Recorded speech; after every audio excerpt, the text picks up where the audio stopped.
ऐसा कहा जाता है कि जो जातियां हैं ब्राह्मणों ने बनाई है, ऐसा आरोप लगाया जाता है और ब्राह्मण वर्ग इसको डिनाई करता है। अगर मान लीजिए कि उन्होंने बनाई है तो उसको अगर वो गलत मानते हैं इसको, तो उसको समाप्त करने के लिए उनका हक आना चाहिए। अगर उन्होंने बनाई नहीं है तो एक बहुत बड़ा वर्ग है जो उसका समर्थन करता है कि नहीं, जाति तो गलत है, वर्ण ठीक है। और क्योंकि पूरे डिस्कोर्स में निकल का है कि वर्ण और जाति एक ही लाइन है, एक ही पट्टी से निकला हुआ, एक जैसे हाईवे से एक सर्विस लाइन निकल जाती है, वही मार्ग है।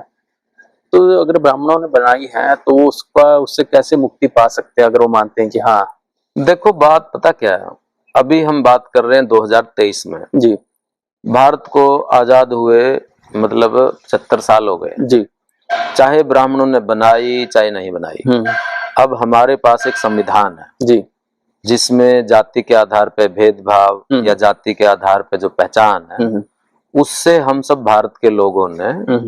उसको छोड़ दिया है। जी, तो चाहे उन्होंने बनाई हो चाहे ना बनाई हो, ये तो हर भारतीय का दायित्व बनता ही है जी,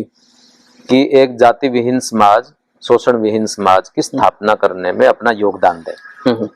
और क्योंकि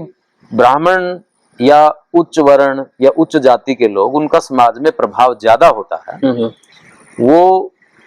उनको देख के दूसरे समाज भी अपना व्यवहार करते हैं। यदि वो इसमें पहल करते हैं तो वो जाति तोड़ने में सबसे ज्यादा कामयाब होंगे, क्योंकि जातियों के जो प्रतिष्ठा के फायदे मिले हैं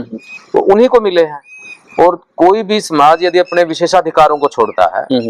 किसी भी क्षेत्र के, चाहे राजनीतिक, सामाजिक, आर्थिक, कहीं से भी छोड़ता है, तो दूसरा समाज उसको अनुकरण करता है।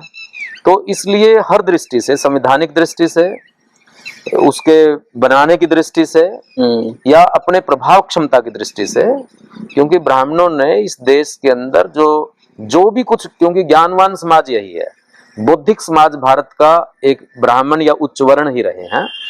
उन्हीं के अनुकरण करके ही दूसरे लोग अपना व्यवहार तय करते रहे हैं जी। तो उन आदर्श प्रस्तुत करना वो उनका दायित्व बन जाता है। अब क्योंकि बराबरी की, समानता की, भाईचारे की और स्वतंत्रता का जमाना है, आधुनिक समाज में हम रह रहे हैं और सबने उस संविधान को अंगीकृत किया है, तो उनका दायित्व कुछ और ज्यादा हो जाता है। जो हमारे समाज का बौद्धिक वर्ग है,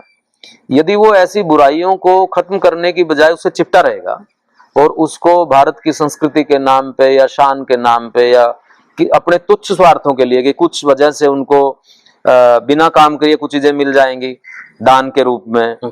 या तो उनको थोड़ी प्रतिष्ठा मिल जाएगी, यदि अपने वो बहुत ही तुच्छ किस्म के स्वार्थों के कारण एक ऐसी शताब्दियों की बुराई को अपने साथ बनाए रखना चाहते हैं, तो वो भारतीय समाज के प्रति और मानवता के प्रति बहुत बड़ा द्रोह है। तो उनको आगे आके इसको खत्म करना चाहिए, हर दृष्टि से उनके लिए ये बात बनती है।